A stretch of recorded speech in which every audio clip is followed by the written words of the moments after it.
우리가 살아가는 사회가 너무나 빠르게 변하다 보니까 이 빠른 변화에 쉽게 적응하지 못해서 힘들어하는 분들이 있습니다. 이 길눈이 어두운 길치가 있고요. 또 도무지 방향 감각을 잡지 못하는 방향치가 있습니다. 새로운 핸드폰이나 아니면 컴퓨터 앞에서 두려워 떨고 있는 기계치들도 있습니다. 여러분들은 어떤지 잘 모르시겠지만요.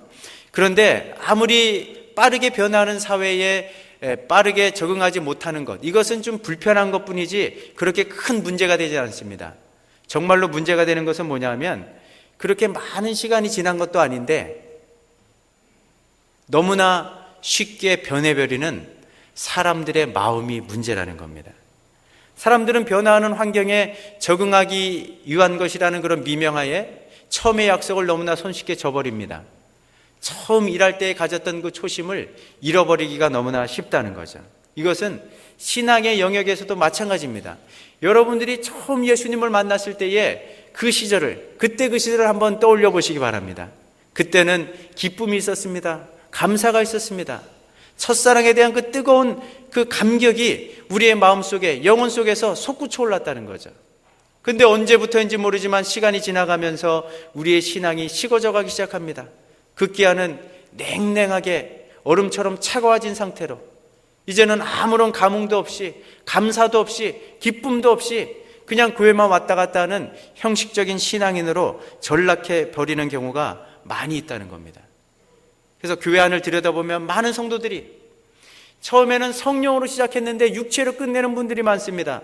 처음에 그 열정은 불같이 타올랐는데 이제는 새까맣게 타버리고 남아있는 죄밖에는 거둘 것이 없는 그런 분들도 많이 있다는 거죠. 그러다 보니까 오래된 교회일수록, 내가 신앙의 연수가 많으면 많아질수록 이 신앙이 변질되는 것, 이 처음에 첫사랑의 그 감격이 식어지는 것, 이런 부분들을 늘 조심하면서 관리를, 영적인 관리를 잘 해야 된다는 겁니다.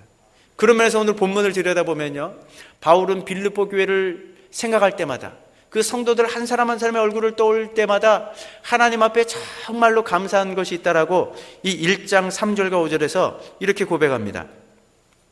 내가 너희를 생각할 때마다 나의 하나님께 감사함은 너희가 첫날부터 이제까지 복음을 위한 일에 참여하고 있기 때문이다.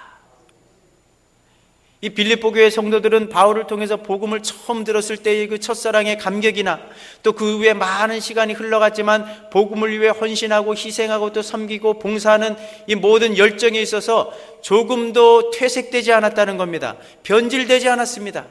처음의 열심과 나중의 열심이 동일했다는 거죠. 아니, 처음에 그 미성숙함은 성숙함으로 점점 더 그 신앙의 깊이가 더해만 갔다는 겁니다. 그렇기 때문에 바울이 이것을 생각할 때마다 하나님 앞에 정말로 감사할 수밖에 없다라는 그런 고백을 하게 된 거죠.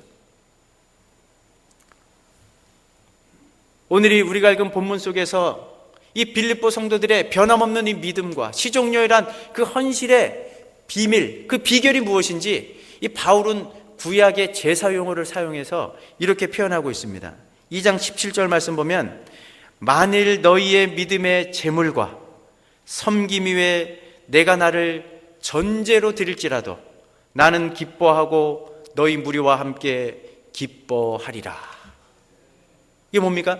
빌립보 성도들이 하나님 앞에 드리는 그 귀한 충성과 헌신은 하나님께서 받으시기에 합당한 아름다운 제물에 해당한다는 겁니다. 또 빌립보 성도들을 향하는 바울의 헌신도 마치 제사의 마지막 단계에 포도주를 붓는 전제의식처럼 하나님 앞에 부어지는 전제와도 같은 것이다라고 바울이 표현하고 있다는 겁니다.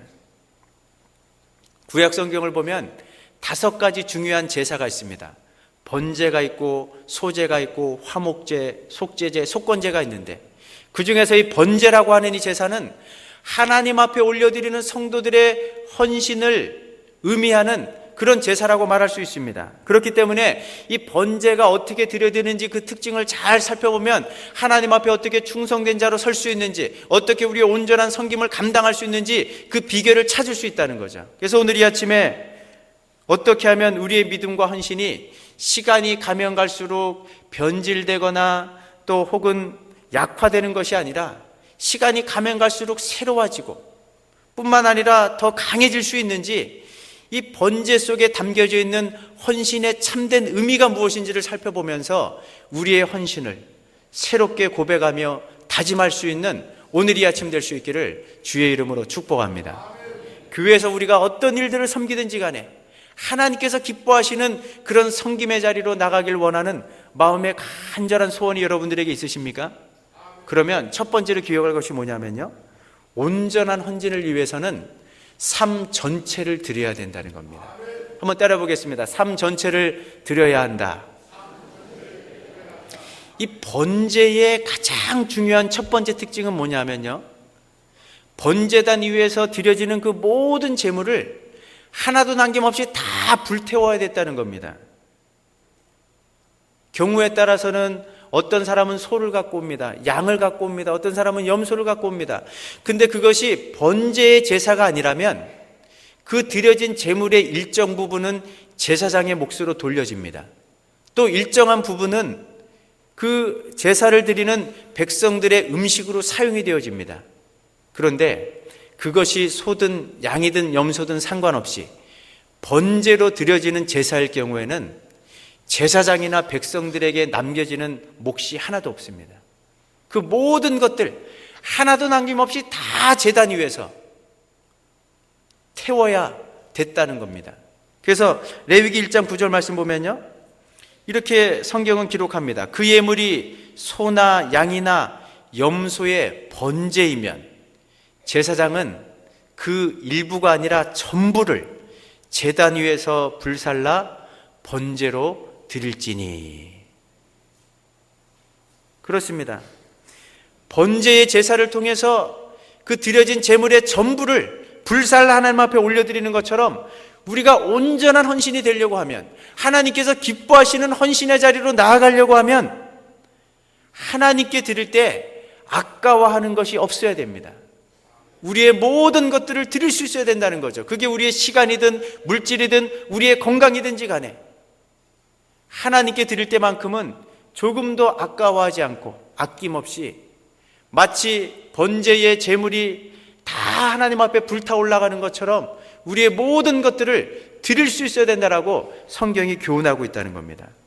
바울은 오늘 기록하고 있는 이 빌립보서 또 다른 구절에서 빌립보 교회 성도들을 가만히 살펴보게 될 때에 이런 헌신, 하나님께서 기뻐 받으실 만한 온전한 헌신의 자리로 나가고 있는 몇몇 사람을 우리에게 소개해 주고 있습니다. 빌립보서 2장 30절 말씀 보면, 에바브로디도라는 사람은 그리스도의 일을 위하여 죽기에 이르러도 자기의 목숨을 돌보지 아니하였으니.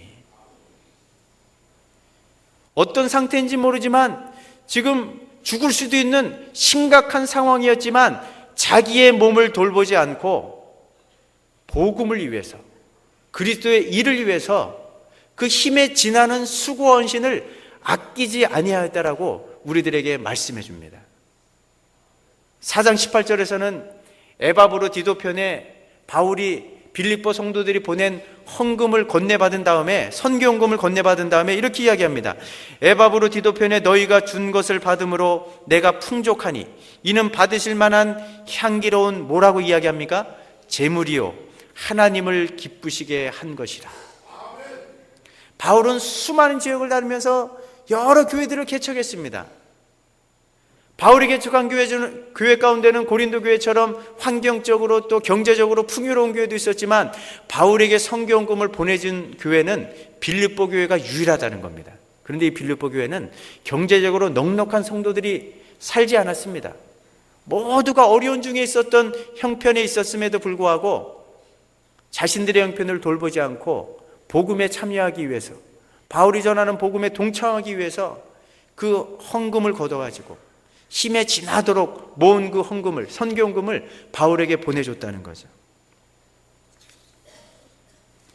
이런 온전한 충성과 헌신이 어떻게 가능할까요? 말과 생각으로만 아니라 자신의 하나밖에 없는 고귀한 생명을 아낌없이 우리를 위해 내어주신 그 예수님의 십자가의 사랑을 확실하게 체험하고 깨닫게 될 때에 이런 헌신이 가능하다는 겁니다. 예수님은 십자가 위에서 번제를 완성하신 분입니다. 에베소서 5장 2절 말씀 보면, 그리스도는 우리를 위하여 자신을 버리사 향기로운 제물과 희생제물로 하나님께 드리셨느니라. 주님이 십자가에서 내놓으신 그 생명은 하나님께 드려진 제물이라는 겁니다. 하나님께서 가장 기뻐 받으시는 희생 제사가 되었다는 거죠. 죽을 수밖에 없는 죄인을 향하시는 이 예수님의 십자가의 놀라운 사랑과 이 놀라운 희생과 헌신을 자각하고 깨닫고 체험한 사람이라면 누구든지 그 사랑을 본받아서 온전한 헌신과 희생의 자리로 누구든지 나갈 수 있다는 겁니다. 성경 말씀 보면요, 7 귀신 들렸던 막달라 마리아를 보십시오.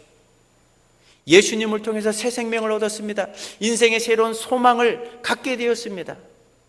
어느 날 막달라 마리아가, 요즘 시가로 따지면 수천만 원 더 되는지 모르겠습니다, 가장 값비싼 향유 옥합을 가지고 깨트려서 예수님의 발에 붓고 자신의 머리털로 예수님의 발을 씻깁니다.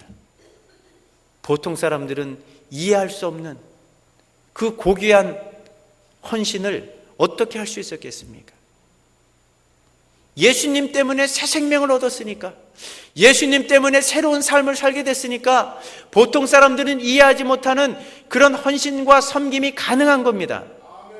예수님께서 어느 날 성전을 가만히 지켜보시니까 그 헌금함에 어느 이름 모를 과부가 자신의 생활비 전부, 다른 사람들이 볼 때는 작은 액수일지 모르지만 그 여인에게는 생활비 전부였던 2 렙돈을 넣는 것을 보시고 귀하게 여겨주셨습니다. 제가 알고 있는 어떤 분은요, 이미 이제 하늘나라에 가신 분인데 63세에 소천하셨습니다. 말기암 판정을 받고 하나님께서 생명을 연장시켜 주시는 한 5, 6년 동안 자기가 중한 질병이 있음에도 불구하고 암병동을 찾아다니면서 수많은 암 환자들을 만나갖고 위로하면서 수백 명, 수천 명에게 복음을 전하셨습니다. 이런 고귀한 헌신이 어떻게 가능하겠습니까? 예수님 안에서 새 생명을 얻은 사람만, 예수님께서 우리를 위해서 어떻게 고귀한 희생의 제사를, 그 값을 치러서 우리를 구속하셨는지 그 놀라운 사랑을 알고 있는 사람만 이런 헌신을 해낼 수 있다는 겁니다. 이런 헌신이 가능하다는 거죠. 1911년생으로 지금은 100세가 넘으신, 지금도 생존해 계시면서 존경을 받는 이 영등포 교회 원로 방지일 목사님이라는 분이 계십니다. 이분은 37년도에 중국에 가서 20여 년 동안 아주 귀하게 선교 사역을 감당하셨던 분입니다. 58년도에는 영등포 교회를 심호하시면서 50년 동안 매주 월요일마다 성경 공부를 인도하셨고, 지금 100세가 넘으셨지만 지금도 설교하시고 젊은이들보다도 더 왕성하게 활동하시는 살아있는 전설에 해당하는 그런 고귀한 목사님이 계시는데, 이분이 백수가 되었을 때에, 100세가 되었을 때에 이 어느 기자와 인터뷰를 하면서 나는 녹슬기보다는 달아서 없어지고 싶다라는 이런 고백을 하셨습니다. 그냥 근근히 생명을 연장하면서 장수하는 삶이 아니라 내 몸을 불살에게 주를 위해서 내어주면서, 그래서 내 몸이, 내 모든 것들이 다 따라 없어질 그때까지 마음껏 주를 위해 헌신하다가 주님이 부르신다면 오늘이라도 하나님 앞에 서고 싶다는 것이 100세가 넘으신 이 목사님의 고백입니다. 우리 교회를 들여다봐도요, 지난 48년의 역사 속에서 그야말로 힘에 지나도록, 어떤 분들은 물질로, 어떤 분들은 물질이 없으니까 몸으로, 어떤 분들은 시간을 내어서 귀하게 헌신해 오셨던 분들이 지금 여기 앉아 계십니다. 지금도 이 우리 교회를 건강한 교회로 세우기 위해서 내 생업의 현장이 있지만 교회가 어떤 사역을 펼칠 때에 마치 내일인 것처럼 달라붙어가지고 여러 사역 현장에서 정말 지나는 수고를 하고 또 그 수고를 아끼지 않는 많은 분들이 있다는 거죠. 아마 여기 계신 분들이 기억 속에 떠올려 보면, 마음속에 그려보면 그렇게 수고하고 헌신한 분들이 누군지 마음속에 그려지실 겁니다. 그런데 이런 분들이 있는가 하면 반면에 이제는 어느 정도 오랜 시간 동안 신앙생활도 했습니다. 이제 믿음도 자랐습니다. 그래서 교회의 여러 사역에 이제 참여를 해야 되는데 여전히 사역에 동참하지 않고 그냥 교회만 왔다 갔다 하는 그런 분들도 많이 있다는 거죠. 우리 교회 정도 수준이면요, 어떤 사역을 펼치면 어떤 현상이 벌어져야 될까요? 유명한 식당 점심시간에 가보시면 어떻습니까? 번호표를 받아가지고 대기 순번으로 그 점심 한 그릇 먹기 위해서 기다리는 수고를 아까워하지 않습니다. 우리 교회 정도면요, 어떤 사역이 펼쳐지게 되면은 내가 지원한다고 해갖고 그 사역을 그 즉시로 감당할 수 있는 것이 아니라 그 사역에 지원한 사람들이 쭉 길게 줄을 늘어서 있어가지고 정말 번호표를 받고 대기 순번으로 기다리는 그런 일들이 우리 교회 안에서 벌어져야 됩니다. 그런데 우리 교회 현실은 어떻습니까? 이건 너무너무 필요한 사역이고 주의 몸된 교회를 세우기 위해서 꼭 해야 되는 그런 사역인데 다음 세대를 세워야 된다고 많은 분들이 이구동성으로 이야기합니다. 그런데 주일학교 교육 현장을 가보십시오. 교사들이 모자랍니다. 예수님의 마음으로 어려운 사람들을 섬기는 이 예마 사역, 또 노숙자를 섬기는 나눔 사역, 신체적으로 정신적으로 어려운 분들을 섬기는 장애인 사역, 이런 분들의 더 많은 분들이 헌신을 해줘야 되는데 그렇지 못하다 보니까 한 분들이, 어떤 분들은 3가지 사역, 4가지 사역을 하면서 발을 동동 구르는 그런 상황이 우리 교회 안에서 펼쳐지고 있다는 거죠. 오늘 이 아침에 예배하는 여러분들은 지금 어떤 자리에 서 있는지, 하나님 앞에 어떤 모습으로 서 있는지 한번 점검해 보시기 바랍니다. 정말 모든 것을 다 태워드리는 번제의 정신을 갖고 온 몸으로, 온 마음으로 섬기며 헌신하고 계십니까? 아니면 혹시 입으로만 때우는 그런 생활을 하고 있진 않으십니까? 몸으로 때우지 않고 시간으로 때우지 않고 말을 하기 시작하면요, 이런 분들은 말은 많아집니다. 생각이 많기 때문에 말은 많이 하는데 실질적인 사역의 장에 도무지 참여하지 않는 그런 기현상이 벌어질 수밖에 없는 거죠. 여러분들 아무리 많은 말씀, 아무리 좋은 말씀을 많이 듣는다 할지라도 하나님의 말씀이 여러분들의 말과 생각에만 머문다면 그것은 죽어있는 믿음입니다. 하나님의 말씀이 우리의 몸과 삶으로 드러나게 될 때에 비로소 살아 역사하는 믿음이 된다는 사실을 이 아침에 꼭 기억하시기 바랍니다. 재물 전부를 불살라 드리는 것이 번제인 것처럼 하나님이 기뻐하시는 헌신은 입으로, 생각으로 하는 것이 아니라 우리의 몸으로, 우리의 시간을 드리고 우리의 물질을 들여서 올려드리는 헌신이라는 것을 꼭 기억하시면서 내가 할 수 있는 최선의 것을, 최상의 것으로 하나님 앞에 헌신할 수 있는 우리 모든 성도님들 될 수 있기를 간절히 주의 이름으로 축복합니다. 그런데 우리가 아무리 몸을 불태워서 헌신한다 할지라도 하나님께서 기뻐하시지 않는 헌신이 있습니다. 그래서 두 번째로 꼭 기억할 것은 뭐냐면요, 모든 봉사는 하나님이 공급하시는 힘과 능력으로 감당해야 된다는 겁니다. 한번 따라해 보겠습니다. 하나님이 공급하시는 힘과 능력으로 감당해야 된다.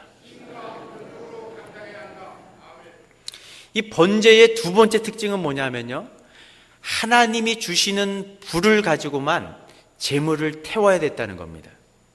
레위기 9장 보면 이 모세의 형이었던 아론이 처음으로 제사장으로 임명을 받고 위임식을 거행하고 난 다음에 하나님 앞에 첫 제사를 올려드리게 됐을 때 그때 어떤 일이 벌어지냐면 이 9장, 레위기 9장 24절 말씀 보면 불이 여호와 앞에서 나와 제단 위에 번제물과 기름을 사른지라. 그러니까 첫 제사를 하나님 앞에 올려드릴 때에 하나님께서 불을 보내주셨다는 겁니다. 이때 이후로는 이 번제단의 불은 다른 불을 사용해서는 안 되고 하나님께서 주신 이 불, 하나님께서 명령하신 이 불을 가지고만 번제단 이후에 올려진 제물들을 태워야 됐다는 거죠.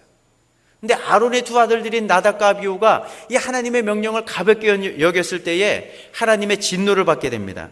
레위기 10장 1절과 2절 말씀 보니까 아론의 아들 나답과 아비후가 여호와께서 명령하지 아니하신 다른 불을 담아 분향하였더니 불이 여호와 앞에서 나와 그들을 삼킴에 그들이 어떻게 됐습니까? 죽은지라. 그들이 죽은 이유가 뭡니까? 여호와께서 명령하지 않은 다른 불을 사용했다가 이 엄청난 결과를 맞이하게 된 겁니다. 그러니까 번제물의 제물을 불태울 때에 반드시 하나님께서 명령하신 불만을 사용하라는 것, 이것은 무엇을 의미하냐면요, 우리가 하나님 앞에 올려드리는 모든 충성과 봉사와 헌신은 하나님께서 베푸신 은혜에 근거해서만 감당해야 된다는 겁니다. 다시 말하면 이런 겁니다. 죄로 인해 심판을 받아 지옥불에 떨어질 수밖에 없었던 우리들을 구원하시기 위해 하나님께서 고귀한 생명을 그 아들의 피값으로 대신 치러주셨습니다. 그 예수님의 피값으로 나 같은 죄인이 구원받게 되었다는 이 은혜, 그리고 하나님과 원수되었던 우리 사이가 이 예수님의 보배로운 피로 말미암아 화목하게 된 것뿐만 아니라 전능하신 하나님, 내 인생을 끝까지 책임지시는 그 하나님께서 이제는 나의 아버지가 되어주셨다는 이 은혜, 이 은혜를 생각할 때 우리 마음속에 감사한 마음이 생기지 않습니까? 마음의 감격스러움이 생기지 않습니까? 그 감사한 마음을 가지고, 그 감격스러움을 가지고 어떤 사역이든지 감당해야 된다는 것을 성경이 우리들에게 교훈해주고 있다는 겁니다. 그래서 베드로 사도는 베드로전서 4장 11절에서 이렇게 이야기합니다. 만일 누가 봉사하라면 하나님이 공급하시는 힘으로 하는 것 같이 하라. 너희를 권하노니 억지로 하지 말고 하나님의 뜻을 따라 자원함으로 하며 더러운 이득을 위하여 하지 말고 기꺼이 감당하라고 우리에게 말씀하고 있다는 겁니다. 여기서 하나님이 공급하시는 힘과 능력으로 감당한다는 것은요, 하나님의 은혜를 받은 사람이 믿음이 바탕이 되어가지고 감당하는 그 사역의 현장을 말하는 겁니다. 이것은 굉장히 중요합니다. 주의 형제 야고보는 이렇게 하나님께서 공급하시는 힘과 능력을 갖고 감당하는 사역과 자신의 열심을 가지고 자신의 의를 이루기 위해서 감당하는 사역이 얼마만큼 차이가 나는지, 하늘과 땅만큼의 차이가 난다는 것을 우리들에게 이렇게 교훈한 적이 있습니다. 야고보서 3장 17절 18절 말씀 보면, 오직 위로부터 난 지혜는 첫째 성결하고 다음에 화평하고 관용하고 양순하며 긍휼과 선한 열매가 가득하고 편견과 거짓이 없나니 화평하게 하는 자들은 화평으로 심어 의의 열매를 거두느니라. 이 말이 무슨 말입니까? 위로부터 오는 지혜, 다시 말하면 하나님께서 공급하시는 세움과 능력을 갖고 감당하는 그 사역의 현장에는 하나님께서 기뻐하시는 그 성결과 또 하나됨과 화평과 또 너그럽게 용서를 하는 관용과 또 부드러운 양순, 긍휼, 이런 선한 열매가 가득하게 된다는 겁니다. 그리고 하나님이 공급하시는 은혜를 갖고 감당하는 그 사역, 그 사람은 모든 것들을 화목하게 하는 평화의 사도로, 피스메이커로 쓰임받는 자리로 나간다는 것이 성경의 증언이라는 겁니다. 근데 반대로 하나님이 주시는 지혜가 아니라, 하나님이 공급하시는 힘과 능력이 아니라 세상적인 지혜를 가지고 자기 열심을 가지고 감당하게 되면 이것은 세상적이고 정욕적이고 마귀적인 것이다, 이렇게 이야기합니다. 그래서 이런 사람이 사역을 감당하는 현장에는 시기와 분열과 다툼과 자랑과 자기 의를 앞세우는 것과 거짓과 정죄와 편견으로 인한 혼란과 모든 악한 열매를 맺을 수밖에 없고, 그 사람은 피스메이커가 아니라 트러블 메이커, 문제를 일으키는 사람이 될 수밖에 없다라고 성경이 우리들에게 말씀해주고 있다는 거죠. 그래서 우리가 교회에서 어떤 섬김의 자리로 나가든지 저희들의 봉사와 섬김은 하나님이 주시는 불로, 하나님이 주시는 은혜로만 감당해야 된다는 사실을 잊지 마시기 바랍니다. 그렇게 사역할 때만 그 사역 현장 가운데 기쁨이 있는 겁니다. 그 사역 현장 가운데 진정한 감사가 있는 거죠. 그 사역 현장에 정말 하나님께서 원하시는 의의 열매가 가득한 화평이 이루어진다는 사실을 이 아침에 기억하시기 바랍니다. 제가 여러 교회에서 사역을 해보면, 그 교회에 사역을 하면서 여러 가지 사역 현장을 들여다보면요, 어떤 분들은 정말 그 사역의 현장에서 오랫동안 섬기시는 분들이 있습니다. 그런데 그 사역의 현장에, 그분이 섬기는 사역의 현장에 기쁨과 감사와 화평의 열매가 맺혀지기보다는 냉랭한 기류가 흐르면서 고집과 편견과 갈등과 다툼과 자랑과 자기 의로 인한 원망과 불평이 가득한 열매가 맺어지는 그런 사역의 현장, 그런 분들을 종종 만나볼 수 있습니다. 왜 그런지 아십니까? 이유는 간단합니다. 하나님이 주시는 불, 하나님의 열심이 아니라 자기의 열심을 내기 때문입니다. 자기 의를 이루기 위해서 일을 하기 때문이라는 거죠. 그래서 오늘 이 아침에 우리의 모습을 반드시 점검해 봐야 됩니다. 아무런 사역도 감당하지 않는 영적으로 무의도식하는 분들이라면 어떤 사역의 현장이든지 뛰어드는 게 중요합니다. 근데 내가 어떤 일이든지 감당하고 있다면 그 감당하는 사역을 하나님께서 위로부터 주시는 지혜를 힘입고 있는가? 하나님께서 위로부터 공급해 주시는 생명과 능력을 덧입고 있는가? 하나님이 나에게 베푸신 그 은혜에 감격해가지고 감사한 마음으로, 자원한 마음으로, 즐거운 마음으로 그 사역을 감당하고 있는가? 스스로에게 물어보십시오. 혹시 내가 감당하는 사역이 나의 자랑이 되고 있지는 않습니까? 나의 의를 세우는 그런 일들이 되고 있지는 않습니까? 이런 사역 현장에는요, 그분이 감당하는 사역이 그분의 아성이 되어 있습니다. 누구도 감히 범접할 수가 없습니다. 이런 사역 현장에는 열매가 있는 것이 아니라 다툼과 분열과 갈등이 나타날 수밖에 없는 거죠. 정말 오늘 이 아침에 우리 모두가 하나님께서 주시는 불로만 재물을 태워야 했던 것처럼 하나님이 공급하시는 생명과 능력으로만 감당하는 사역들이 되셔서 정말 하나님께서 기뻐 받으시는 참된 섬김과 헌신의 자리로 나아가 우리 모두가 트러블 메이커가 아니라 피스메이커로 쓰임받을 수 있는 우리 모든 성도님들 될 수 있기를 간절히 주의 이름으로 축복합니다. 그런데 우리가 하나님의 불을 가지고 모든 것을 다 불태운다 할지라도 딱 한 번으로 끝나는 섬김이라면 이것은 하나님이 기뻐하시지 않습니다. 그래서 마지막 세 번째로 꼭 기억할 것은 뭐냐면 하나님이 기뻐하시는 헌신이 되려면 지속적으로 섬겨야 한다는 겁니다. 한번 따라해 보겠습니다. 지속적으로 섬겨야 된다. 오늘 본문에서 이야기하고 있는 번제 제사의 세 번째 중요한 특징은 뭐냐면 끊임없이 번제단에서는 불꽃이 타올라야 된다는 겁니다. 한순간이라도 꺼져 있어서는 안 된다는 거죠. 그래서 오늘 본문을 보면 번제단의 불을 절대로 꺼트려서는 안 된다는 이 명령이 세 번씩이나 반복되고 있습니다. 9절 말씀 보니까 제단의 불이 그 위에서 꺼지지 않게 할 것이요. 12절 말씀도 보니까 제단 위의 불은 항상 피워 꺼지지 않게 할지니 13절 말씀 불은 끊임이 없이 제단 위에 피워 꺼지지 않게 할지니라. 이게 번제 제사의 세 번째 아주 중요한 특징이라는 거죠. 그렇기 때문에 제사장이 감당하는 역할이 있었습니다. 번제단 위의 불을 항상 피워갖고 1년 365일 아침과 저녁으로 이 제물을 올려드리면서 그 제단 위의 불이, 번제단 위의 불이 항상 꺼지지 않도록 해야 되는 것이 제사장의 아주 중요한 책임이었다는 거죠. 그래서 이것을 위해 제사장은 날마다 아침과 저녁으로 두 가지를 했습니다. 아침과 저녁으로 끊임없이 새로운 제물을 올려놓는 거죠. 그래서 그거를 불태우는 겁니다. 그리고 그것이 다 불태워지고 나면 뭐만 남죠? 죄가 남죠.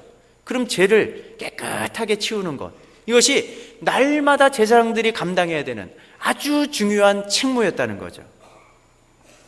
그래서 이런 것들을 통해 번제단 위의 불이 끊임없이 꺼지지 않고 불타올랐다는 것은 하나님이 기뻐하시는 헌신의 모습은 인생의 어느 한 시기에만 드리는 헌신이 아니라 우리의 생애 가운데 변함없이 꾸준히 계속되어지는 헌신을 의미하고 있다는 것을 성경이 교훈해 주는 겁니다. 근데 교회 안을 들여다보면요, 불꽃은 타오르지 않고 죄만 가득한 성도들이 있습니다. 이런 분들의 중요한 특징은 뭐냐면 과거를 그리워한다는 거예요. 과거 지향적이라는 거죠.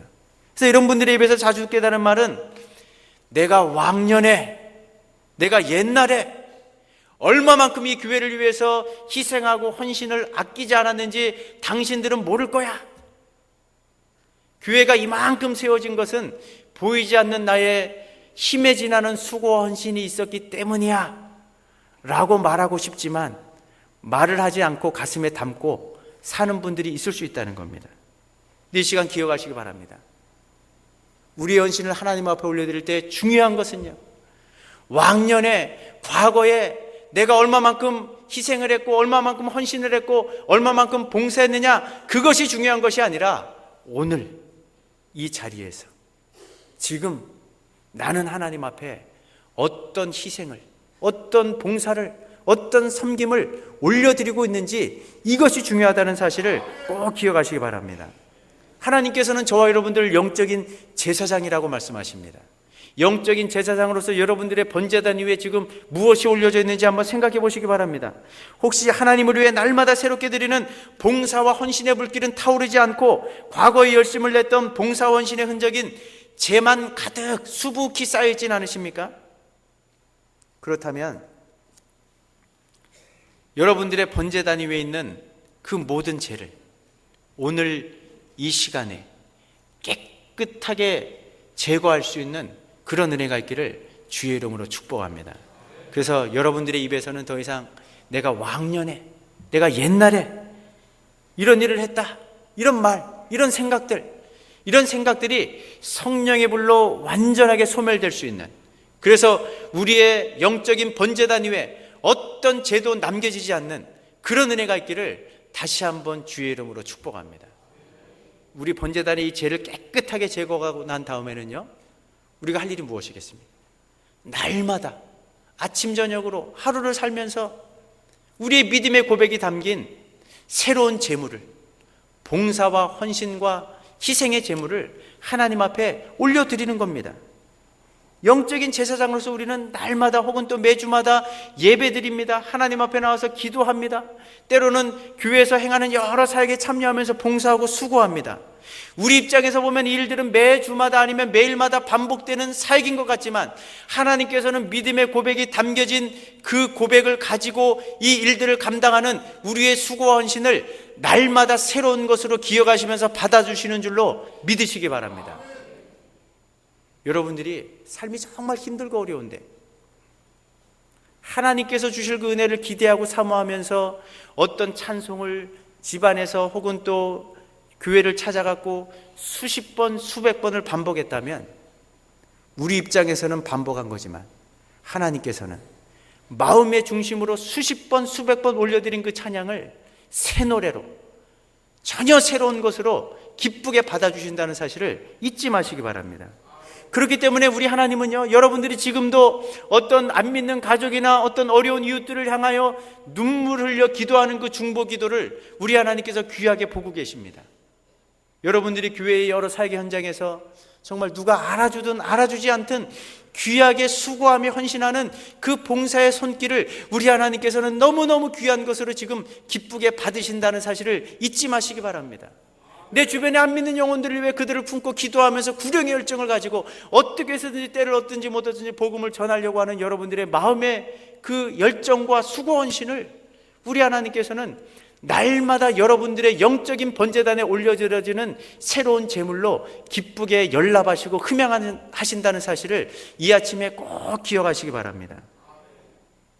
그래서 정말 여러분들의 영적인 번제단을 한번 이 시간 점검해 보시면서 여러분들의 번제단에 있는 모든 그 타버린 죄들은 깨끗하게 소재가 된 상태에서 여러분들의 믿음의 고백이 담긴 또 다른 새로운 봉사와 희생과 헌신의 제물을 올려드리는 것들을 통해서 하나님께서 여러분들의 번제단을 보실 때 그 불이 꺼지지 않고 끊임없이 타오를 수 있는 그런 은혜의 자리로 나갈 수 있는 은혜가 있기를 다시 한번 주의 이름으로 축복합니다. 말씀을 맺겠습니다. 바울은 사역 초기에요, 사도행전 20장 24절 말씀 보면 내가 달려갈 길과 주 예수께 받은 사명 곧 은혜의 복음을 증거하는 일을 마치려 하면은 나의 생명을 조금도 귀한 것으로 여기지 않는다고 이렇게 다짐했던 사람이 바울입니다. 그 다짐대로 그 최선을 다해서 믿음의 경주를 다하고 난 다음에 이제 죽음을 목전에 둔 그런 상황 가운데서 바울이 디모데후서 4장 6절 7절에서 어떻게 고백합니까? 전제와 같이, 또 제사용어를 사용합니다. 전제와 같이 내가 벌써 부어지고 나의 떠날 시각이 가까웠도다. 나는 선한 싸움을 싸우고 나의 달려갈 길을 마치고 믿음을 지켰다라고 고백합니다. 바울은 하나님 앞에 사역 초기에 올려드렸던 기도나 마지막에 올려드렸던 기도가 똑같습니다. 복음으로 시작해서 복음으로 마친 위대한 사도였다는 거죠. 저와 여러분들도 사도 바울처럼 처음과 나중이 조금도 다르지 않는 그런 헌신자들이 될 수 있기를 간절히 주의 이름으로 축복합니다. 정말 하나님 앞에 시간이 아무리 장구하게 흘러간다 할지라도 변함없는 믿음을 가지고 시종려일한 그 헌신의 자리로 나아갈 수 있는 은혜가 있기를 주의 이름으로 축복합니다. 그래서 정말 우리 모두가 하나님이 기뻐하시는 이 번제의 귀한 헌신을 통해서 하나님의 기쁨이 되는 교회로 세워가는 일에 최일선에서 여러분들의 헌신이 가장 앞장서서 쓰임받는 그런 헌신이 될 수 있기를 다시 한번 주의 이름으로 축복합니다.